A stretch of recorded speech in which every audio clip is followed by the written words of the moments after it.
ప్రాచీన శాస్త్రీయ అత్యాధునిక వైద్య విధానాలను వినూత్నంగా ఒకే గొడుగు కింద అందుబాటులోకి తీసుకొచ్చింది Medi9 integrated medical system. Ration card పొందాలని ప్రతి ఒక్కరూ అనుకుంటారు. రేషన్ కార్డు ఉంటే చాలు ప్రభుత్వం అందించే పలు సంక్షేమ పథకాల ప్రయోజనాలు లభిస్తాయి. ఈ కార్డు లేకపోతే మాత్రం చాలా బెనిఫిట్స్ మిస్ అవ్వాల్సిందే.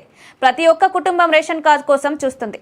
తెలంగాణలో చూస్తే దాదాపు 9 ఏళ్ల తర్వాత రేషన్ కార్డుల జారీ జరుగుతోంది. ఇప్పటికే అప్లికేషన్లు కూడా తీసుకుంటున్నారు. మీ సేవకు వెళ్లి కొత్త రేషన్ కార్డు కోసం అప్లై చేసుకోవచ్చు. అయితే ఇక్కడ ఒక విషయం గమనించాలి.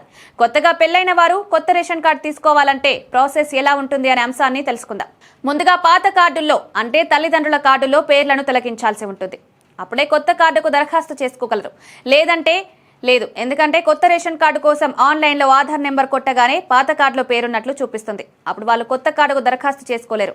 అందుకే ముందుగా పాత కార్డులో పేరు తొలగించాలి. రేషన్ కార్డులో పేరు తొలగించాలంటే దీనికి కూడా అప్లై చేసుకోవాలి. పేరు తొలగింపు తర్వాత కొత్త రేషన్ కార్డు కోసం దరఖాస్తు చేసుకోవాలి. స్థానిక సివిల్ సప్లై సర్కిల్ ఆఫీస్లో రేషన్ కార్డులో పేరు తొలగింపుకు దరఖాస్తు చేసుకోవచ్చు. ఇలా అప్లై చేసుకున్న 3 రోజుల్లో పాత రేషన్ కార్డులో పేరు తొలగిపోతుంది. అందువల్ల పెళ్లైన వారు ఈ విషయాన్ని గమనించాలి.